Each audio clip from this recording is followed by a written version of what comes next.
قوم لوط جنہوں نے ایسی برائی کو ایجاد کیا جو ان سے پہلے دنیا میں کسی قوم نے نہ کیا تھا۔ ایسی بدکاری جس کی مثال تاریخ میں کہیں نہیں ملتی۔ اس قوم نے ایسا کیا کیا تھا اور ان کا کیا انجام ہوا؟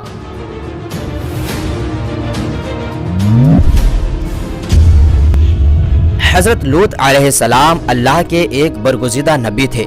آپ کے والد کا نام حاران تھا جو تاریخ کے بیٹے تھے۔ آپ کی پیدائش عراق کے قدیم شہر اور میں ہوئی تھی۔ اس شہر میں ابراہیم علیہ السلام کا مسکن تھا۔ دراصل لوط علیہ السلام کے والد حاران حضرت ابراہیم علیہ السلام کے سگے بھائی تھے، یعنی حضرت لوط علیہ السلام حضرت ابراہیم کے بھتیجے تھے۔ چونکہ حضرت لوط علیہ السلام کے والد ان کے بچپن میں ہی انتقال کر چکے تھے، لہٰذا حضرت لوط کو حضرت ابراہیم نے بیٹا بنا کر پالا تھا۔ آپ حضرت ابراہیم پر سب سے پہلے ایمان لانے والوں میں شامل ہے۔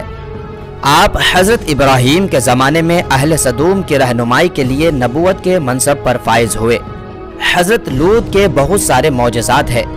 آپ جس وقت بارش کے لیے دعا کرتے تھے تو آسمان بادلوں سے بھر جاتا اور خوب بارش ہوتی تھی۔ حضرت لوط جس پتھر پر سر رکھ کر سوتے اس پتھر پر آپ کے سر مبارک کا نشان بن جاتا تھا۔ سدوم وہ علاقہ تھا جہاں لوط علیہ السلام مبعوث فرمائے گئے۔ سدوم کے آس پاس 5 نہایت ہی خوبصورت شہر آباد تھے، جن میں سے ہر ایک کی آبادی 1 لاکھ نفوس سے زیادہ ہی تھی۔ یہ علاقے نہایت ہی سرسبز و شاداب اور قدرت کی فیاضی کا حسین شاہکار تھا۔ یہاں باغات کی کثرت تھی، لہلہاتی کھیتیاں یہاں کی ضرورت سے کہیں زیادہ تھی۔ اردن، شام اور اسرائیل کے درمیان بسا ہوا یہ علاقہ نہایت ہی زرخیز تھا۔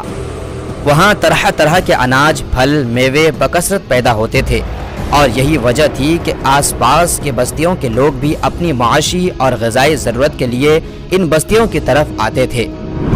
مگر یہ بات اہل سدوم کے لوگوں کو بالکل بھی پسند نہ تھی۔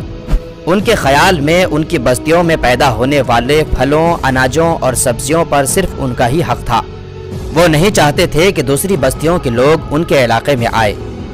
ایک دن سدوم کے لوگ اس بات پر غور و فکر کر رہے تھے کہ باہر سے آنے والے لوگوں کو یہاں آنے سے آخر کیسے روکا جائے، کہ اتنے میں ابلیس ایک بزرگ کی شکل میں ان کے محفل میں آیا اور کہا کہ اگر تم ان سے پیچھا چھڑانا چاہتے ہو تو میرے کہنے پر عمل کرو۔ اس اجنبی بزرگ کی بات لوگوں نے بہت توجہ سے سنی۔ ابلیس نے کہا، میں کل بتاؤں گا۔ دوسرے دن ابلیس ایک خوبصورت جوان لڑکے کی بھیس میں آیا اور انہیں اپنی عورتوں کے بجائے مردوں کے ساتھ بدفعل سکھایا۔ ابلیس نے کہا کہ اگر تم ان بستیوں کے لوگوں سے نجات چاہتے ہو جو تمہاری بستی میں آ جاتے ہیں تو ایسا کرو کہ جب بھی کوئی شخص تمہارے علاقے میں آئے تو تم لوگ زبردستی اس کے ساتھ اپنی خواہش پوری کرو۔ اس طرح یہ لوگ اس بستی میں آنا چھوڑ دیں گے۔ اپنی نفسانی خواہشات کے لیے مردوں سے بدفعلی اس قوم کا دستور بن گیا تھا۔ یہاں بے حیائی عام ہو گئی تھی۔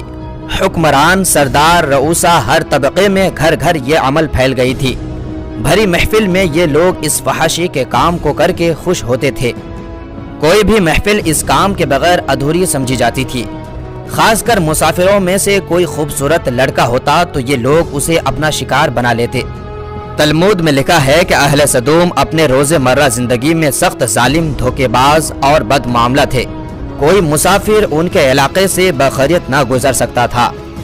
کوئی غریب ان کی بستیوں سے ایک روٹی کا ٹکڑا نہ پا سکتا تھا۔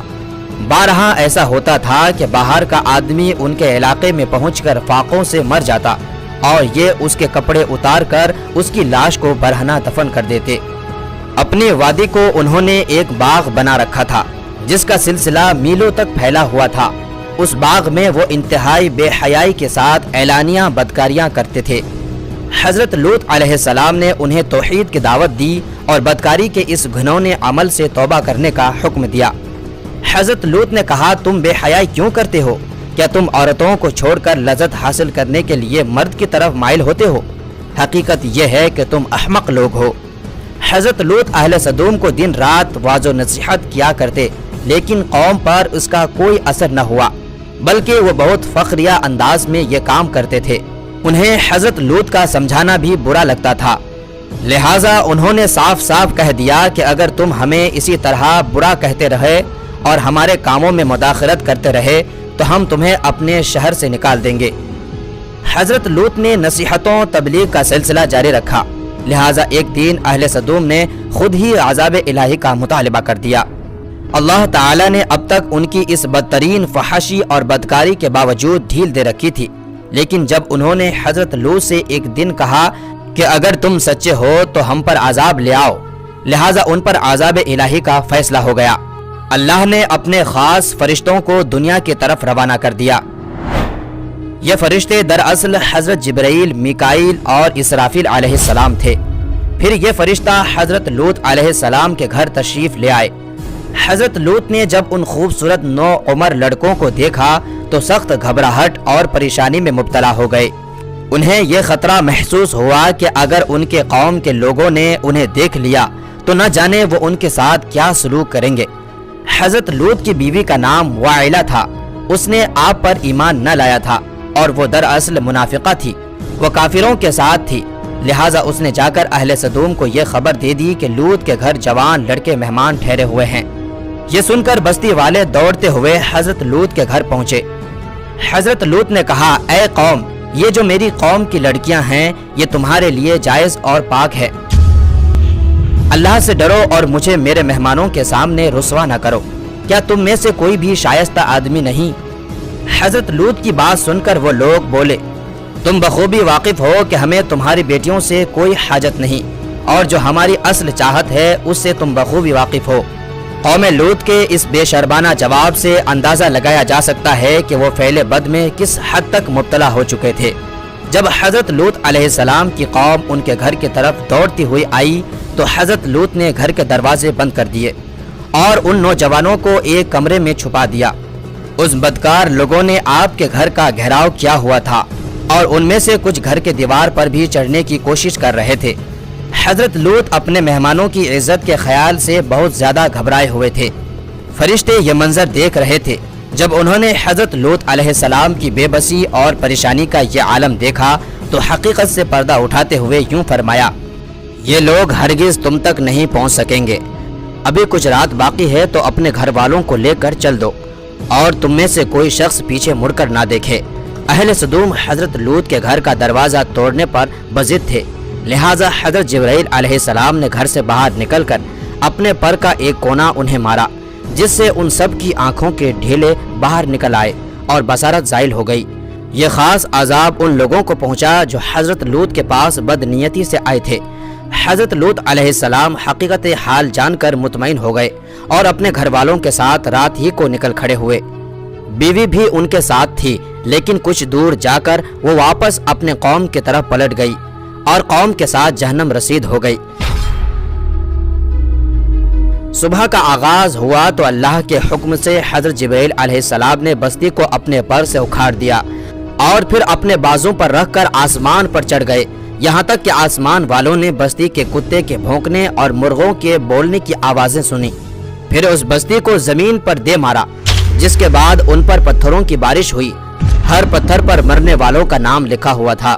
جب یہ پتھر ان کو لگتے تو سر پاش پاش ہو جاتے۔ صبح سویرے شروع ہونے والا یہ عذاب اشراق تک پوری بستی کو نیست و نابود کر چکا تھا۔ قوم لوط کی ان خوبصورت بستیوں کو اللہ نے ایک انتہائی بدبودار اور سیاہ جھیل میں تبدیل کر دیا، جس کے پانی سے رہتی دنیا تک کوئی فائدہ نہیں اٹھایا جا سکتا۔ سمندر کے اس خاص حصے میں کوئی جاندار مچھلی، مینڈک وغیرہ زندہ نہیں رہ سکتی، اس لیے اسے ڈیڈ سی یعنی بحر مردار کہا جاتا ہے، جو اسرائیل اور اردن کے درمیان واقع ہے۔ ماہرین آثار نے 10 سالوں کی تحقیق و جستجو کے بعد اس تباہ شدہ شہر کو دریافت کیا تھا۔ تحقیقات سے پتہ چلا تھا کہ اس شہر میں زندگی بالکل ختم ہو چکی تھی۔ اس شہر کے راستے اور کھنڈرات کو دیکھ کر آرکیولوجسٹ نے یہ اندازہ لگایا کہ جب یہ شہر تباہ ہوا تو اس وقت لوگ روزمرہ کے معاملات کے کاموں میں مشغول تھے اور یہاں زندگی اچانک ختم ہو گئی تھی۔ اہل سدوم کو پتھر بنا دیا گیا تھا۔ ان کے بت ابھی تک بحر مردار کے پاس موجود ہے، جو تا قیامت لوگوں کے لیے ایک عبرت ہے۔ آج یورپی ممالک میں انسانی آزادی کے نام پر اس بدکاری کی اجازت دی جاتی ہے اور اس فحش عمل کو فخر سمجھا جاتا ہے، مگر حقیقت یہ ہے کہ ہم جنس پرستی بالکل فطرت کے خلاف ہے۔ جس سے انسانی زندگی تباہ و برباد ہو جاتا ہے۔ روایتوں کے مطابق ایک مرتبہ حضرت سلیمان علیہ السلام نے شیطان سے پوچھا کہ اللہ کے نزدیک سب سے بدترین عمل کیا ہے؟ ابلیس بولا، جب مرد مرد سے بدفعلی کرے اور عورت عورت سے خواہش پوری کرے۔